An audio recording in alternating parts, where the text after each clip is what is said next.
안녕하세요. 반갑습니다. 한국증권TV 심종섭 전문가입니다. 오늘은 건설 관련해서 좀 이야기를 해보도록 하겠습니다.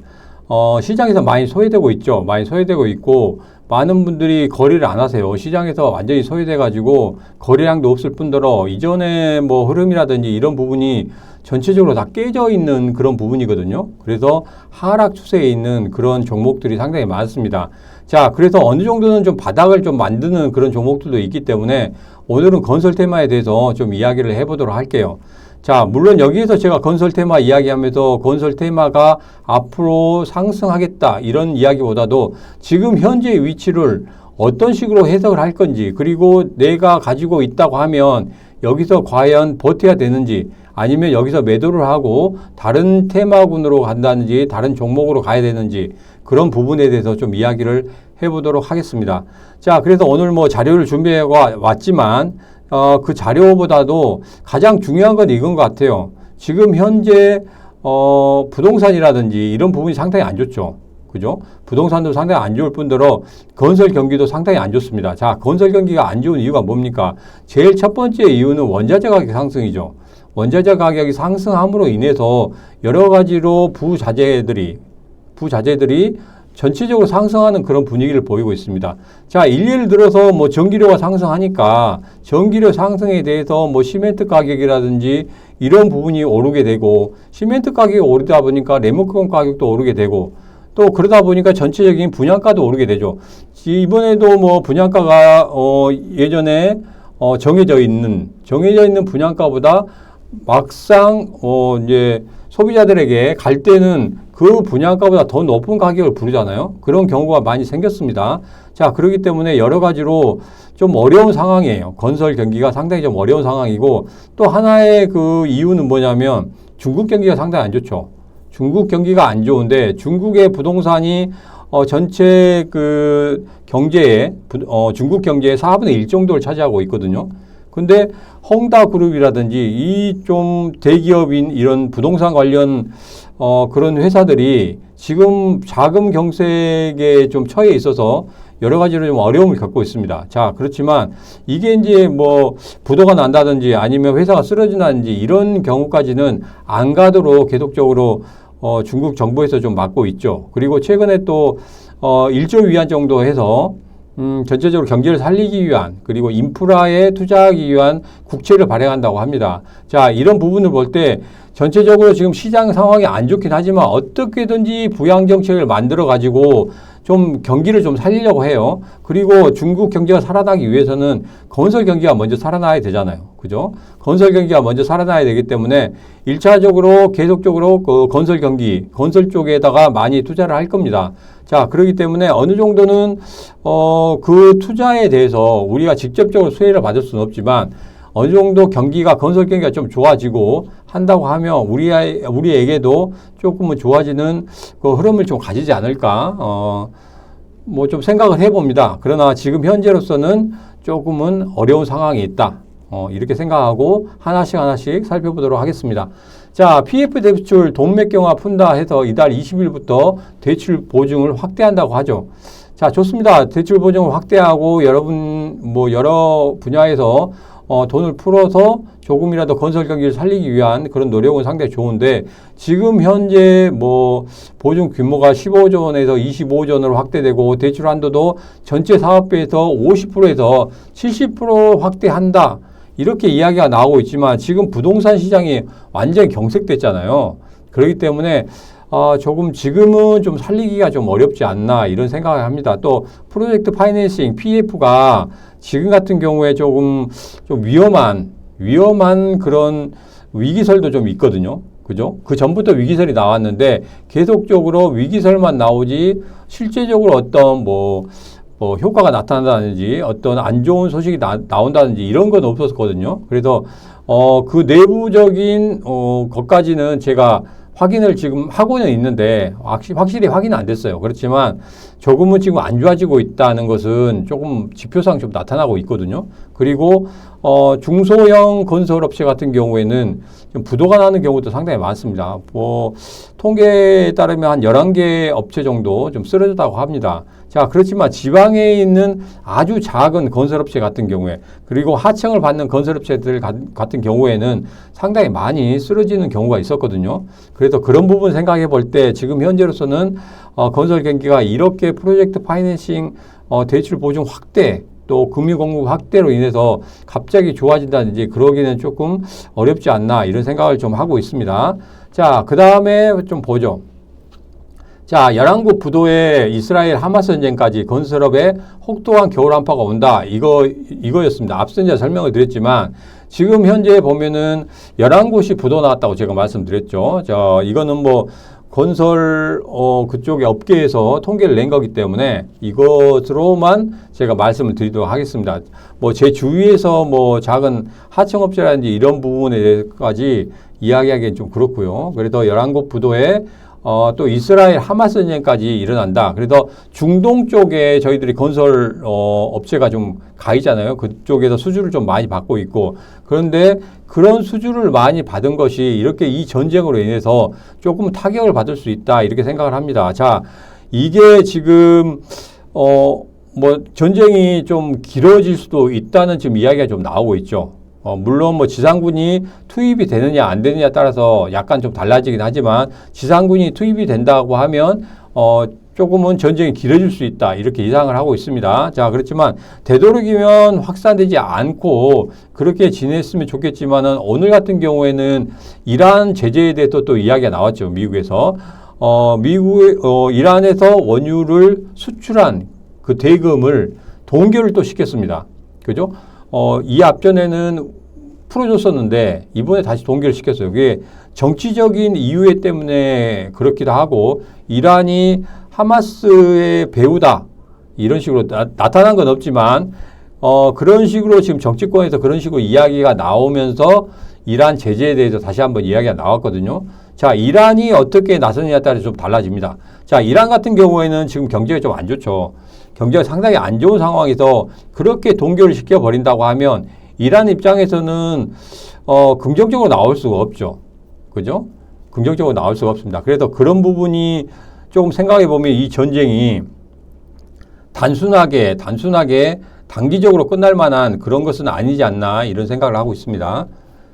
자, 그래서 계속적으로 건설업계는 예의주시하고 있고 해외 발주 지연이라든지 이런 부분이 있기 때문에 그런 부분도 한번 눈여겨보셔야 될 것 같습니다. 자, 건설자 줄도산 분양보증 사고가 10년 내 최다다. 여보 우리 아파트 괜찮겠지? 조금은 좀 안타까운 소식이죠. 그죠? 좀 안타까운 소식입니다. 전체적으로 건설 경기가 좋지 않기 때문에 분양 보증을 하는 시행사나 건설사 같은 경우에 부도가 나는 경우가 있거든요. 그죠? 부도가 나게 되면 물론 주택도시보증공사에서 어느 정도 해주는 보험이 있긴 하지만 그래도 조금은 우리 개인들 입장에서는 좀 어려운 그런 시기를 보낼 수밖에 없습니다. 자, 그래도 중국 부동산 성수기 어디 갔어? 보통 9월 달에서 10월 달 정도 되면 중국 부동산이 성수기가 됩니다. 성수기가 되지만 지금 현재 위치에서는 중국의 경기가 상당히 안 좋기 때문에, 그게 바로 부동산 경기가 안 좋기 때문에 그러죠. 그래서 9월 달, 10월 달 갑자기 좋아질 수가 없는 거잖아요. 그래서 지금 현재 보면은 여기 보면은 중국 상위 100대 부동산 기업의 매출이 4,042억 원 위안, 그러니까 우리나라 돈으로 74조 원으로 5년 만에 가장 낮았다고 이렇게 분석 통계가 나오고 있습니다. 자, 그래서 아직까지는 중국의 건설 경기라든지 이런 부분이 살아나기가 좀 어렵다. 살아나기가 어렵기 때문에 여러 가지 우리한테도 파급 효과가 나타나게 된다, 이렇게 보시면 될 것 같습니다. 자, 그리고 우크라이나 재건 관련해서 또 이야기가 나오고 있죠.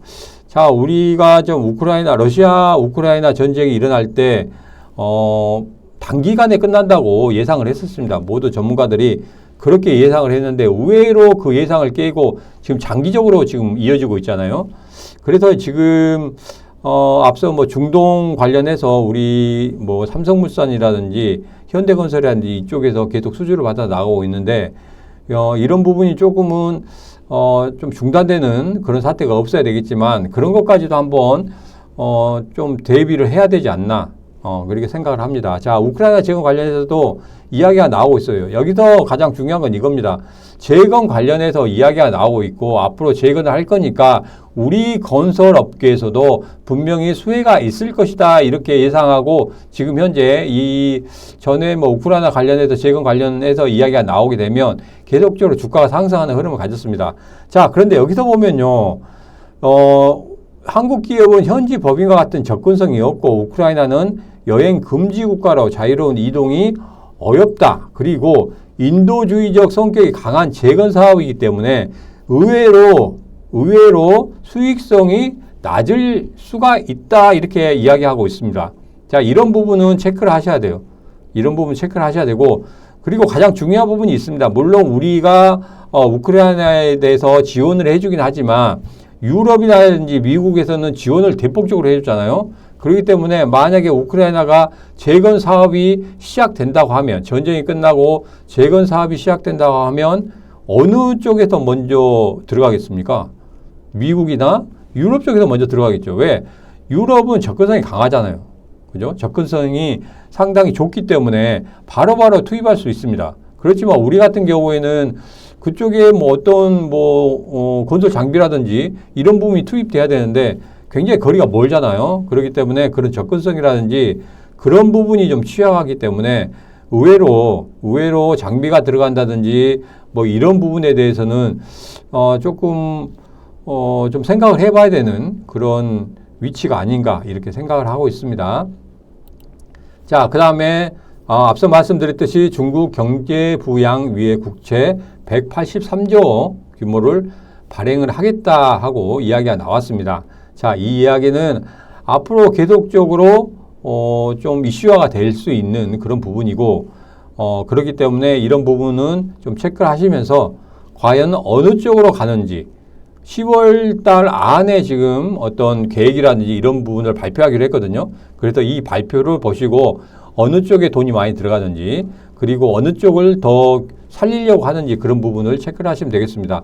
뭐 예상을 하겠지만 인프라 부분이기 때문에 거의 부동산 쪽으로 갈 거예요. 부동산, 건설 쪽으로 많이 투자가 될 것이라고 이렇게 예상을 하고 있습니다.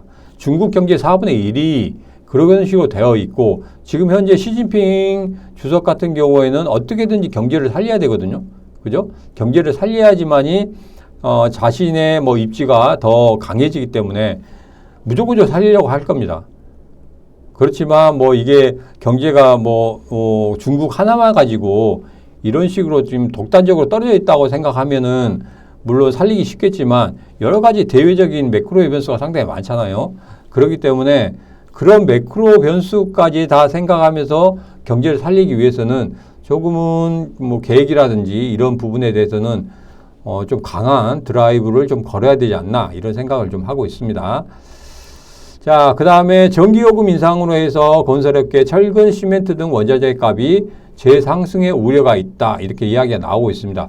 자, 전기요금 관련해서는 지금 또 상승을 하는지 또 이런 부분에 대해서 계속적으로 이야기가 나오고 있죠. 그러면은 바로 이게 건설업계 쪽으로 조금 안 좋은 수익성이 악화되는 그런 쪽으로 갈 수가 있기 때문에 그것도 좀 생각을 하시면서 접근하시면 좋겠습니다. 자, 건설업계뿐만 아니라 철강업계도 마찬가지고 시멘트 업계도 그렇게 될 수밖에 없다는 거.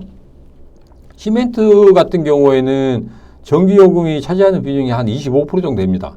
25% 정도 되는데 시멘트 원료를 녹이는 소속로가 있잖아요. 소속로가 24시간 동안 계속적으로 가동을 해야 돼요. 그렇기 때문에 전기요금이 오르게 되면 직격탄을 맞을 수밖에 없죠. 그러면 시멘트 가격이 올라갈 수밖에 없다. 그러면 앞서 말씀드린 것처럼 시멘트 가격이 올라간다고 하면 레민콘 쪽도 가격이 상승하는 그런 흐름을 보일 것입니다. 철강업계도 마찬가지죠. 철강업계도 마찬가지고. 그래서 전기 요금이 오르게 되면 그런 업계에 이렇게 파급 효과가 갈 수 있기 때문에 그런 부분도 좀 살펴보시면 될 것 같습니다.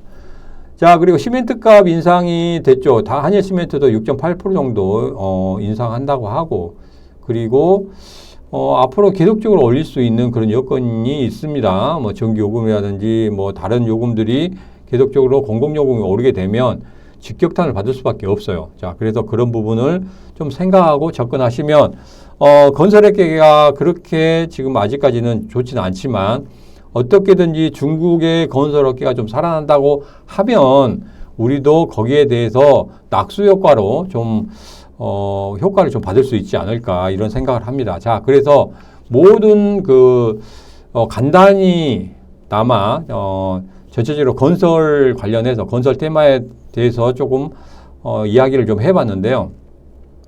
가장 중요한 건 이거죠. 과연 내가 가지고 있는 종목이 얘가 어느 정도 돼서 오를 건지 그게 가장 중요하잖아요. 그래서 건설업계 전반의 종목에 대해서 한 번씩 좀 살펴보도록 하겠습니다. 자, 우선 현대건설부터 보죠. 현대건설을 보면 현대건설 같은 경우에는 지금 하락을 한 후에 이렇게 하락을 한 후에 지금 흐름을 보면 지금은 어느 정도 저점을 좀 잡은 것 같습니다. 저점을 잡았고 여기에서 이런 식으로 갔죠. 이런 식으로 지금 수렴을 하고 있는 것 같아요. 그죠? 수렴을 하고 있는 것 같고 지금 현재 보면은 5일선이 21선을 돌파한 후에 어떤 추세의 전환을 만드는 그런 계기가 필요한데 아직까지는 좀 그런 흐름을 좀 보이고 있지 않거든요.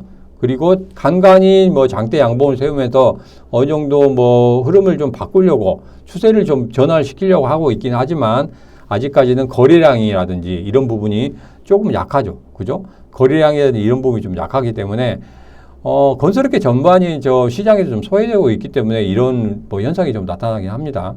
그죠? 그렇지만 우선은 뭐 현대건설 같은 경우에는 조금은 기다리셔야 된다. 가지고 계신 분들은 어차피 저점을 찍었어요. 저점을 찍었고 여기에서 35,000원 이하로 빠지지만 않는다고 하면 충분히 다시 한번 여기서 박스권 흐름을 좀 가지다가 중국의 경기가 살아난다든지 중국의 건설이라든지 아니면 전쟁이 뭐 끝난 뭐 이야기가 좀 나온다든지 그러면 반등하는 그런 흐름을 좀 가질 수 있다고 생각을 합니다. 자, 대우건설이죠. 대우건설 같은 경우에도 전 저점까지 빠졌어요. 그죠? 여기가 전 저점인데 그 전에 저점 여기고 그 전에 저점까지 지금 빠져 있는 상황이거든요. 그러죠? 그래서 아직은 추세 전환을 만드는지 이런 부분은 없습니다. 아직은 조금은 좀 기다리셔야 될 것 같아요. 바닥을 좀 다지는 그런 형태를 좀 보일 것 같습니다. GS건설도 마찬가지죠. GS건설도 여기서 전 저점을 지금 깨고 내려갔거든요. 깨고 내려가면서 이번에 다시 한번 전 저점 위로 올라오려고 하고 있지만 지금 21선이 단단하게 저항선으로 작용하고 있어요. 그죠? 저항선으로 작용하기 때문에 여기서 바로 올라오긴 그러고 21선을 돌파하는 흐름이 좀 나와야 됩니다. 그리고 GS건설은 조금은 오래 기다리셔야 돼요. 긍정적으로 말씀드리고 싶지만 GS건설은 조금 더 기다려야 된다. 왜? 리스크가 있잖아요. 그 전에. 그리고 최근에 또 GS건설 관련해서 또 안 좋은 소식도 나오기도 했고 그렇기 때문에 이미지 개선이 우선 필요하다. 이런 부분 좀 보시면 될 것 같고 자, 삼성물산입니다. 삼성물산은 좀 괜찮죠. 흐름상 좀 괜찮습니다. 지금 저점하고 저점을 끊고 올라오고 있어요. 자, 그리고 여기서 좀 눌렀다 하더라도 여기에서 지금 5일선이 21선을 돌파하는 그런 골든 크로스가 나오고 있거든요. 자, 그러면 여기에선 추세의 전환을 만들 수 있다는 거거든요. 그래서 삼성물산 정도는 좀 흐름상 조금은 바닥권에서 벗어났고 그리고 어느 정도는 올라오고 있는 상황이기 때문에 추세가 좀 살아있다. 이렇게 좀 보시고 접근하시면 될 것 같습니다. 자, 보유하신 분들은 당연히 여기서 보유하셔야죠. 여기서 뭐 추가적으로 하락하거나 그런 모습은 안 보일 것 같아요. HD 현대산업개발도 여기 저점 해서 저점을 만들었습니다. 자, 그래서 여기서는 손절하거나 이런 부분 아니죠. 그래 매도할 부분도 아니고 왜 전저점에서 잘 지켜주고 있잖아요. 물론 전체적인 테마 건설 테마가 전체적으로 죽어 있지만 산업군이 죽어 있긴 하지만 그래도 나름대로 잘 버티고 있는 애들이 있거든요. 그런 애들 같은 경우에는 가지고 가셔야 돼요. 아니고 전체적으로 무너진다 하면은 그런 종목들 같은 경우에는 떨고 가야 되겠지만 이렇게 뭐 HD 현대산업개발 같이 버티고 있다. 이런 종목들은 조금 기간이 걸리더라도 단기 박스권에서 움직이더라도 조금은 가지고 가셔야 된다. 이렇게 생각합니다. 단기 박스권에서 10만 700원 10만 700원에서 800원 그 정도에서 고점을 좀 만들 것 같고 9,950원 정도에서 저점을 만들면서 단기 박스권에서 움직이는 그런 흐름을 가질 것 같다. 이렇게 생각을 하고 있습니다. 자, 그래서 이 부분에 대해서는 단기 박스권 이후에 5일선이 21선을 돌파한 후에 111선까지 우선 1차 목표가를 가지고 가거든요. 거기서 1차 목표가를 터치한 후에 과연 어떤 식으로 오르는지 거래량이 좀 세워지면서 그 다음에 거기서 장대 양봉이 일어난다든지 아니면 갭 상승이 일어난다든지 이렇게 한다고 하면 추가적인 상승을 좀 보일 수 있다. 이렇게 보고 있습니다. DA 리인시입니다. DA 리인시도 보면은 전체적으로 지금 저점, 단기 전 저점입니다. 단기 전 저점. 물론 그 전에 3월 달에 저점이 있었어요. 저점을 뚫고 내려갔거든요. 전체적인 건설 쪽에서 전체적으로 안 좋다 보니까 같이 밀려 내려온 거기 때문에 이런 부분은 회사에서 뭐 갑자기 나쁜 소식이 나온다든지 이런 부분은 아니거든요. 자, 기업 분석을 한번 볼까요? DADNC 같은 경우에는 지금 현재 보면은 지금 뭐 흐름상 그렇게 아주 나빠지거나 그런 건 아니잖아요. 영업이익이라든지 이런 부분이 2021년보다 2022년이 거의 반토막이 났습니다. 반토막은 났지만 올해 같은 경우에는 작년보다 올해 예상치가 좀 낮긴 해요. 그렇지만 그래도 아직 뭐 회사가 영업이익이 3,700억 정도 나오고 있잖아요. 물론 계속적으로 그러지만은 어차피 건설 경기가 죽었기 때문에 이렇게 뭐 영업이익이 나올 수밖에 없어요. 그렇죠? 그렇지만 매출액은 늘어나고 있다. 그러면 뭡니까? 원자재 가격이라든지 이런 부분에 대해서 상당히 부담을 갖고 있는 부분이에요. 그렇지만 회사는 아직까지 견고하다. 이런 부분까지 체크를 하시면 될 것 같습니다. 자, 부채 비율도 뭐 그렇게 나쁘진 않죠. 그 다음에 유보율도 1940%, 41, 1981 정도 가지고 있기 때문에 괜찮은 것 같습니다. 아직까지는 흐름상은 괜찮아요. 자, 그러면 건설 중소형주 한번 보죠. DYD 같은 경우에는 저점을 지금 만들고는 있지만 전저점에서의 어떤 저점을 만들고는 있지만 아직까지는 저점을 확실히 찍었다고 볼 수는 없기 때문에 지금 같은 경우에는 저점을 확실히 확인하는 그런 작업이 좀 필요하다. 이렇게 생각을 합니다. 뭐 추세는 아시겠지만 이런 식으로 지금 하향 추세에 있고 저점도 이렇게 계속적으로 빠지고 있잖아요. 그렇기 때문에 아직까지는 저점을 잡은 건 아니다. 보유하고 계신 분들 같은 경우에는 저점, 이전의 저점인 830원까지도 한번 내려갈 수 있기 때문에 여기까지 내려간다고 생각하시고 접근하시면 될 것 같습니다. 물론 여기에서 지금 나름대로 좀 지켜주려고 하는 모습은 보이고 있긴 하지만 아직까지는 좀 시기상조지 않나 이런 생각을 합니다. 자, KCG건설입니다. KCG건설도 마찬가지죠. 전체적으로 추세가 빠져 있고 계룡건설도 마찬가지고 코론 글로벌도 뭐 저점을 좀 만들어주고 있습니다.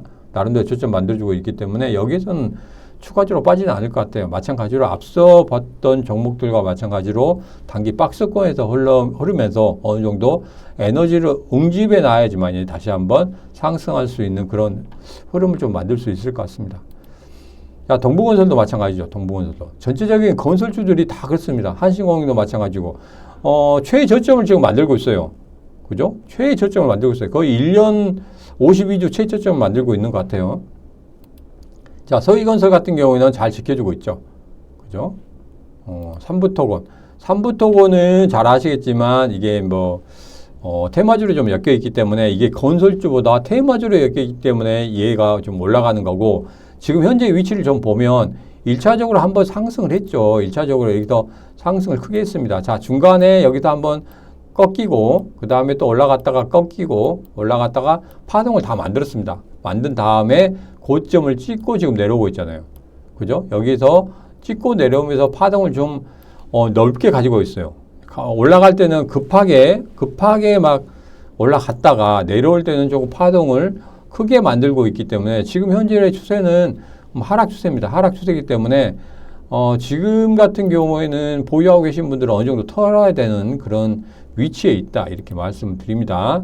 자, 왜 그러냐면 제가 매도의 첫 번째 조건이 뭐라고 했습니까? 매도의 첫 번째 조건이 일봉의 종가가 21선을 하향 돌파하면 매도한다. 이렇게 말씀드렸어요. 제가 방송에도 말씀드렸죠. 방송에서 말씀드렸지만 그게 가장 1번입니다. 1번. 그래서 내가 매도의 어떤 타점을 모르겠다. 그러면 제가 말씀드린 것을 한번 다른 종목에도 한번 대입해 보면 분명히 나올 겁니다. 자, 그래서 이 종목도 21선을 타고 이런 식으로 올랐죠. 그렇지만 여기에서 지금 꺾여 내려왔잖아요. 그런 다음에 추세가 완전히 꺾이는 모습을 좀 볼 수가 있습니다. 그죠? 추세가 완전히 꺾이는 모습을 볼 수가 있어요.